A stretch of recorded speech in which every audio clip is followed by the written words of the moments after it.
बिस्मिल्लाहिर्रहमानिर्रहीम। अस्सलाम वालेकुम। अल्लाह के नाम से जो बड़ा मेहरबान और नहायत रहम करने वाला है। Myself engineer Rana Sarmad Mahmood signing in from the beautiful platform of Bin Qasim HD। Allah आपको, मुझे, हम सब मुसलमानों को सलामत रखे। Today we have a special guest, और ये गेस्ट हमारे प्रोग्राम में एक दो बार पहले भी आ चुके हैं, लेकिन आज स्पेशल हमने इनसे रिक्वेस्ट की और उनको कहा कि हमारा आजकल एक हॉट टॉपिक चल रहा है मुर्गी के हवाले से। उसमें काफ़ी ज़्यादा सवालात हैं जो कि आज हम इनसे पूछेंगे, लेकिन उससे पहले मैं थोड़ा सा इंट्रोडक्शन करवाता चलूँ कि जिन सवालात को हम फोकस कर रहे हैं वो क्या होंगे। हमारे मुल्क में अक्सर औक़ात साल में 3 से 4 दफ़ा मुर्गी का बहरान आ जाता है, शॉर्टेज हो जाती है। किस वजह से होती है हमें भी नहीं पता, एक आम इंसान को नहीं पता, उस फील्ड के बंदे को भी नहीं पता, तो फिर किसको पता है? आज हम अपने गेस्ट से पूछेंगे। फिर कुछ ऐसी बीमारियां आ जाती हैं, उसमें हम इस्तेमाल छोड़ देते हैं, उसके पीछे क्या वजूहात हैं हम उनके बारे में भी जानेंगे। मैं वक्त ज़ाया किए बगैर अपने गेस्ट की तरफ जाऊंगा। I would like to introduce my guest. Today we have doctor Ali Tahir Rana with us. He is DVM and MPhil in pathology from Bahauddin Zikriya University, Multan. He is currently serving as a visiting faculty member in Mohammad Nawaz Sharif University of Agriculture, Multan. और साथ साथ माशाल्लाह अपना ये poultry का business और medicine का business भी चला रहे हैं। So without wasting any time let's move towards our guest. A warm welcome to our guest. Doctor साहब क्या हाल है? Thank you so much Rana Sarmad साहब, एक बार फिर आपने मुझे बिन कासिम HD के प्लेटफॉर्म पे मदऊ किया, मैं आपका बहुत बहुत शुक्रगुजार हूँ।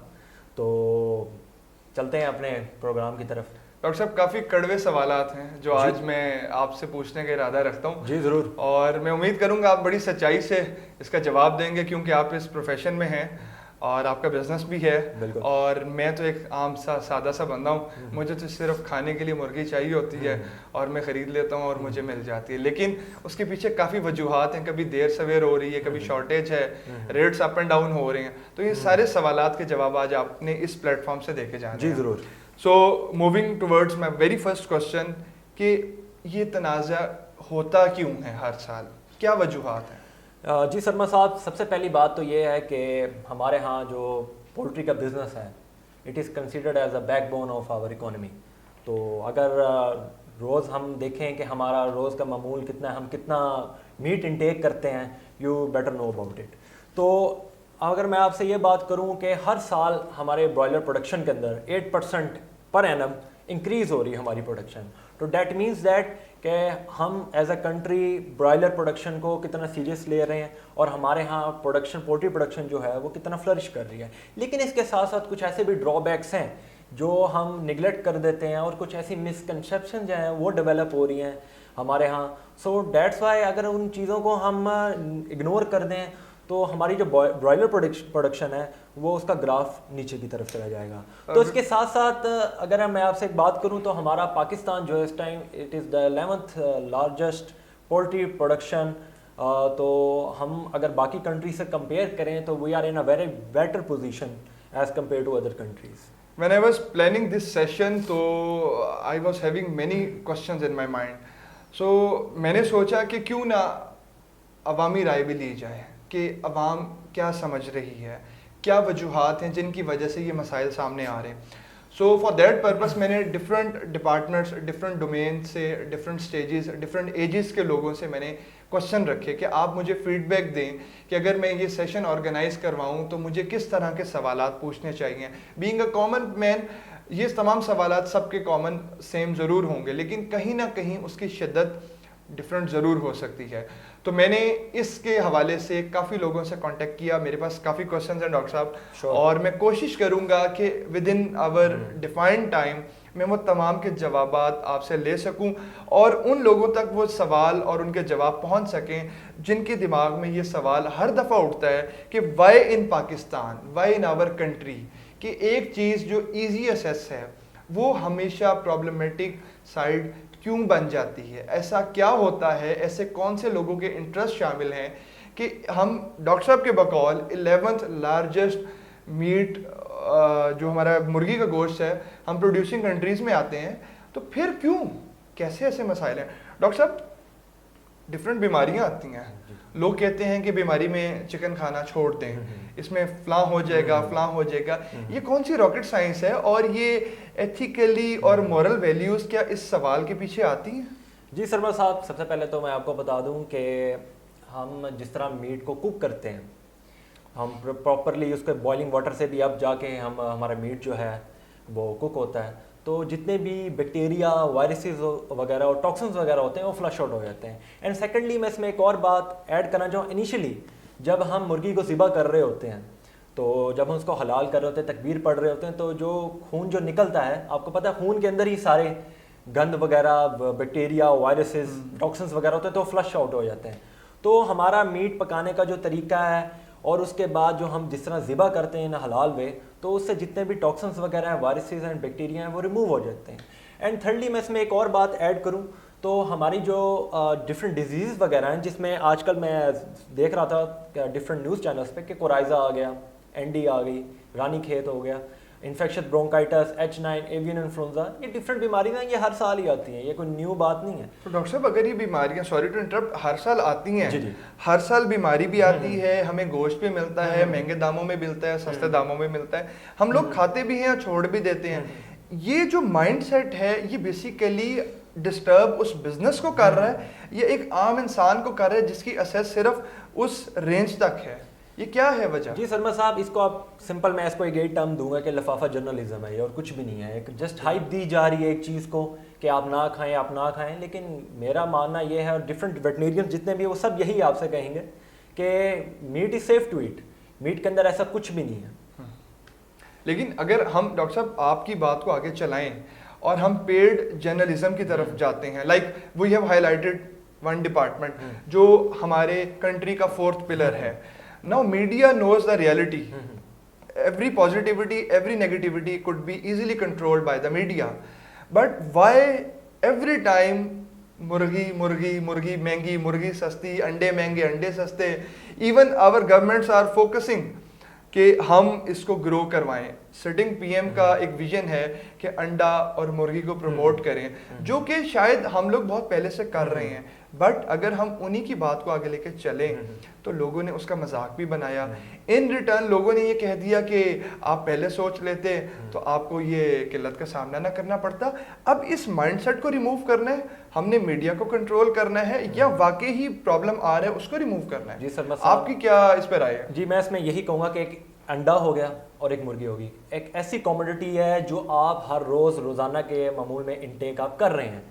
तो अब जर्नलिज्म में इसमें क्या हिसाब किताब आता है कि ये होता है कि अब ऐसी चीज़ है जो आप खा रहे हैं, ठीक है, न्यूट्रिशन के हवाले से भी आपके लिए बेस्ट है, तो उसके अंदर कुछ ऐसे लूप होल्स होते हैं जिनको जर्नलिज्म जो है, अपनी हमारे जितने भी जर्नलिस्ट हैं वो इसको हाइप क्रिएट कर देते हैं कि मीट जो है वो के नहीं है, एग की जो प्राइसेस हैं वो हाई होगी, डाउन होगी। तो ये एक ऐसी कमोडिटी है जो हर कोई खा रही है, लेकिन इसका जो ड्रॉबैक्स है वो यही है कि इन द एंड कि अवाम को इसका बहुत नुकसान हो रहा है, क्योंकि अवाम जो है हमारी बिलीव करती है ऑन द न्यूज़।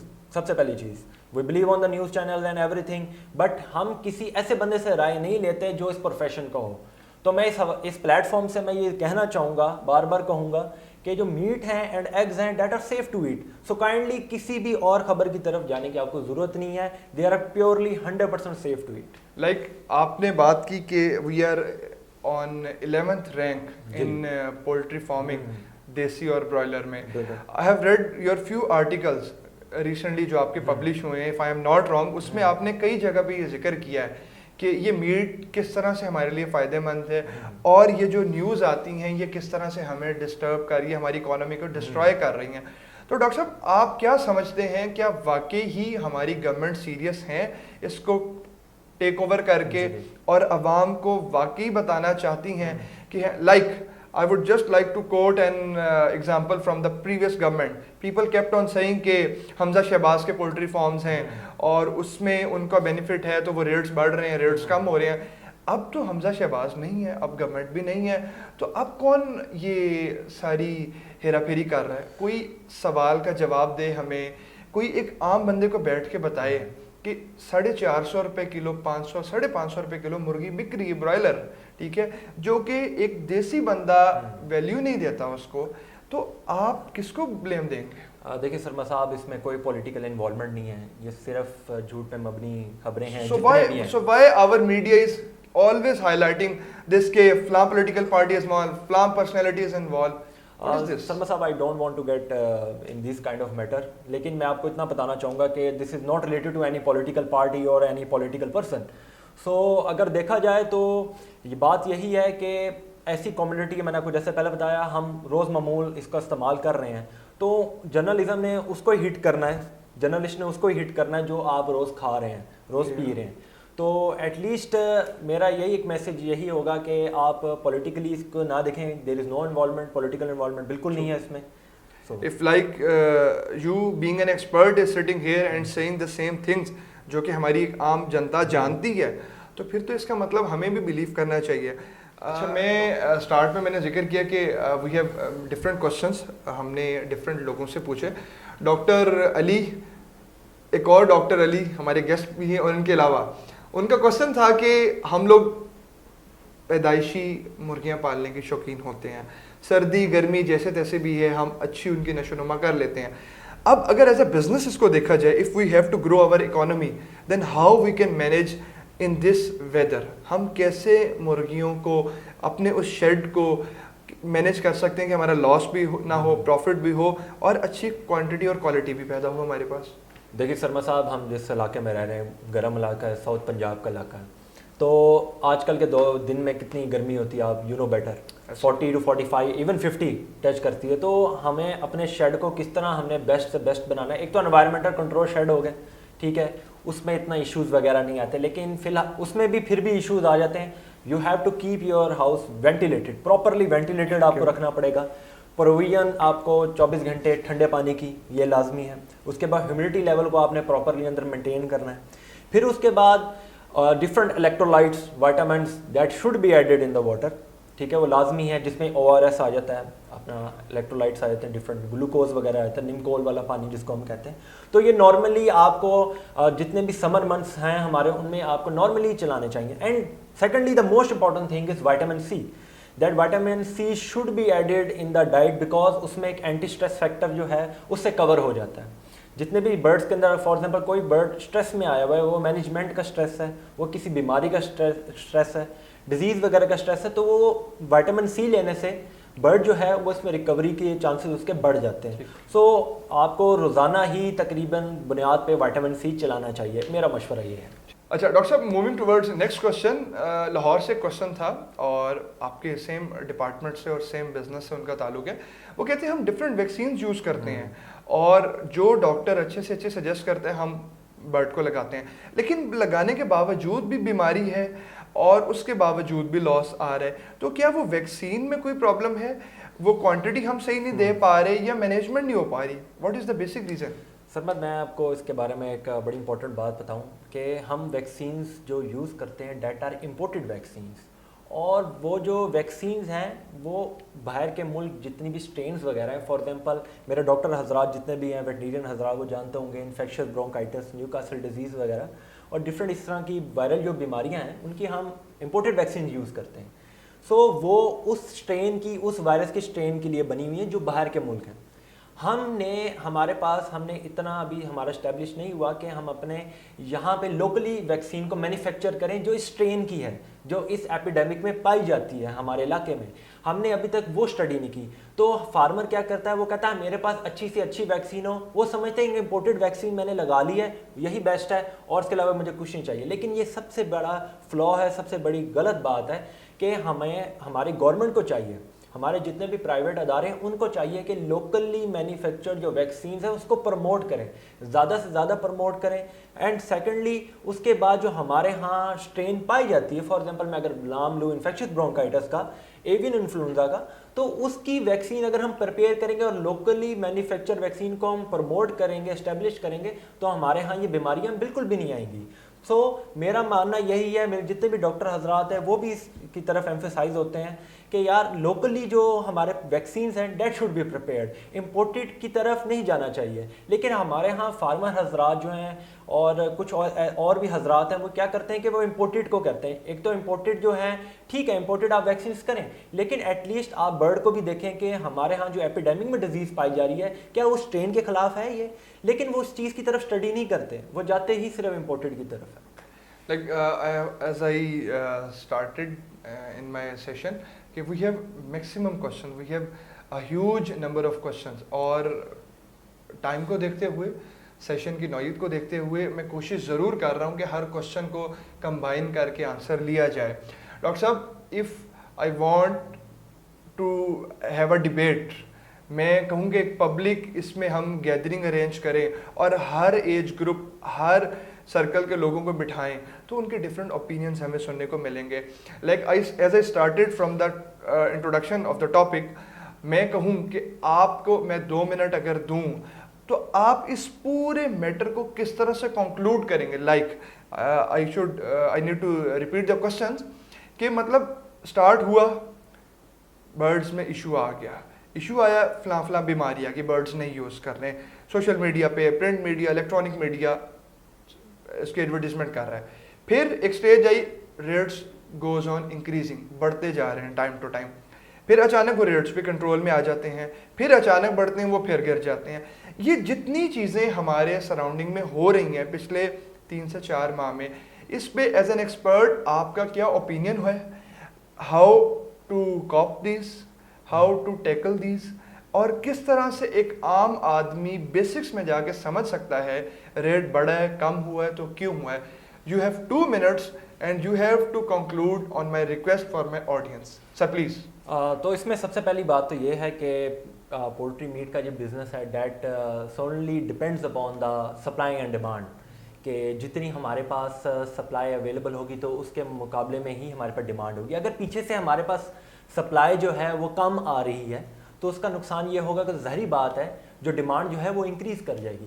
तो अगर मैं लास्ट ईयर की बात करूं, इन 2020, तो जब कोरोना वायरस स्टार्ट हुआ था, कोरोना की आउटब्रेक स्टार्ट हुई थी, जब लोगों ने जितने शेड्स वगैरह थे तो उसके ऊपर काफ़ी हमारे पास पॉपुलेशन मौजूद थी ब्रॉयलर की मीट के हवाले से। लेकिन जैसे कोरोना के इश्यूज़ आए तो लॉकडाउन वगैरह लगा, उसकी वजह से ये इश्यूज़ आए कि हमारे पास जो पोल्ट्री की जो हमारे पास पॉपुलेशन थी that was at very high limit, लेकिन उसके बाद फ़ौरन ही वो डिक्रीज़ कर गई ड्यू टू द लॉकडाउन। लोगों ने गोश्त लेना वो नहीं पसंद करते थे, डिफरेंट स्टोरीज़ वगैरह तब भी शुरू हो गई थी कि कोरोना वायरस क्या बर्ड्स के अंदर भी है, लाइक डैट, इस तरह करके। तो फार्मर हजरात को इससे बहुत नुकसान हुआ था। तो इसी तरह एक और मैं अगर आपसे बात करूं तो पिछले 3-4 सालों में यही हो रहा था कि जो हमारे पास फीड थी और हमारे पास जो चूज़ा था वो क्रेडिट पे मिल जाता था, लेकिन अब क्या होता है कि वो नेट पे मिलता है, तो आपको उसी टाइम ही पे करना पड़ता है। सिर्फ मेडिसिन ही है जो अब तक क्रेडिट पे चल रही है, अदरवाइज ये दोनों चीज़ें थी ये क्रेडिट पे शिफ्ट हो गई थी। तो इस तरह अब जिस तरह 2021 आया तो ये सारी चीज़ें जो होगी नेट पे आपको मिलने लगी। तो इसलिए कुछ ऐसे फार्मर्स थे जिनके पास इतनी बैकअप में मनी नहीं मौजूद थी तो वो क्रेडिट पे कोई चीज़ बाय नहीं कर सकते थे।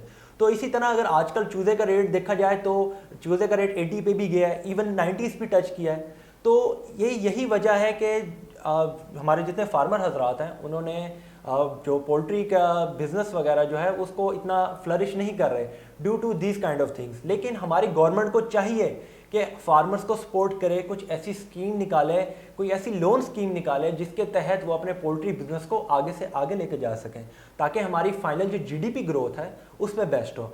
एंड लास्ट में आपको एक और बात बता दूं, ये हमारे पोल्ट्री मीट जो है that keeps the balance between the mutton and beef. इनकी प्राइसेस के अंदर एक बैलेंस, इक्विलिब्रियम, एक प्रॉपर कायम करता है। तो अगर देखा जाए तो टोटल अगर बीफ और मटन की बात की जाए तो अराउंड 35% ऑफ द जो मीट है that concludes about poultry meat. तो it's a very big ratio.